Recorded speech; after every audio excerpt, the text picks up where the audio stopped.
Views, अगर आप मक्का मुकरमा में रहते हैं तो हरम पाक में भी जाते होंगे और सुबह, दोपहर और शाम को आप इस शेख, जिसका नाम शेख अल अजलान बताया जा रहा है, वो लोगों को कुरान मजीद और दीगर इस्लामी तालीमात का दर्स देते हुए तो जरूर आपने देखा होगा।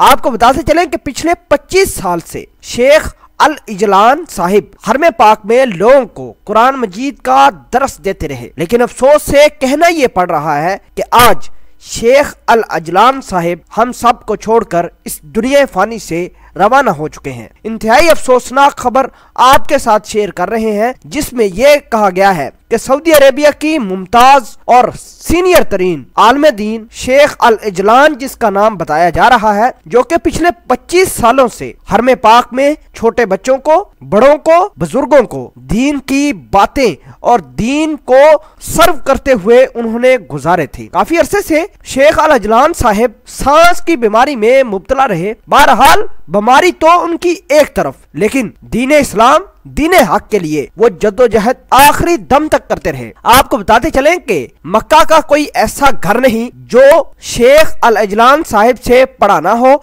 या उनकी तालीमात उस घर तक न पहुंची हो। आपको बताते चलें कि सऊदी अरेबिया की हुकूमत ने बड़े दुख और अफसोस के साथ ये खबर अपने ऑफिशियल अकाउंट पर पोस्ट की और जिसमें कहा कि शेख अल इजलान साहिब अब हमारे बीच नहीं रहे, यानी वो इस दुनिया फानी से कूच कर गए हैं। और साथ ही मगफरत के लिए उन्होंने अपील भी की थी सऊदी हुकूमत ने। व्यूज, आपको बताते चलें कि शेख अल इजलान साहिब के नमाज जनाजा में शहजादा मोहम्मद बिन सलमान, शहजादा बंदर, शहजादा फहद और दीगर तमाम तर आला सरकारी ओहदेदारान ने उनके नमाज जनाजा में शिरकत की और उनकी फैमिली के साथ गहरे रंज और आलम का इजहार भी किया। आपको बताते चलें कि शेख अल इजलान साहिब की उम्र तकरीबन 80 बरस हो चुकी थी। तकरीबन 7 साल पहले उन्हें सांस का मसला रहा।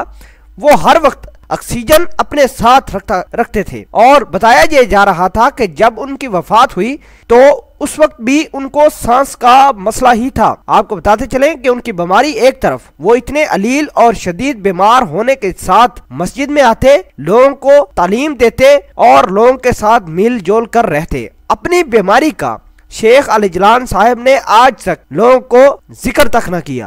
आपको बताते चलें कि शेख अल इजलान साहिब ने 80 साल से जायद की उम्र पाई है और आज बाद नमाज असर उनकी नमाज जनाजा हरम शरीफ में पढ़ाई गई, जबकि तदफीन अल शरह में शुहदा अल हरम कब्रिस्तान में की गई। आपको बताते चलें कि शहजादा मोहम्मद बिन सलमान दीगर शहजादों के साथ शेख अल इजलान साहिब की कब्र पर गए और दुआ खानी भी की, उनके नमाज जनाजा में भी शिरकत की। आपको बताते चलें कि ये सऊदी अरेबिया के बहुत बड़ा असासा थे, जो तकरीबन पिछले 25 सालों से सऊदी अरब के हरम पाक में दीन, कुरान और दीगर इस्लामी तालीमात देते रहे। व्यूज, आपसे गुजारिश कर रहे हैं कि शेख अल इजलान साहिब के लिए दुआए मगफरत कीजिएगा और दुआ करना कि अल्लाह पाक शेख साहब को जन्नतुल फिरदौस में आला मकाम अता फरमाए। आमीन सुम आमीन।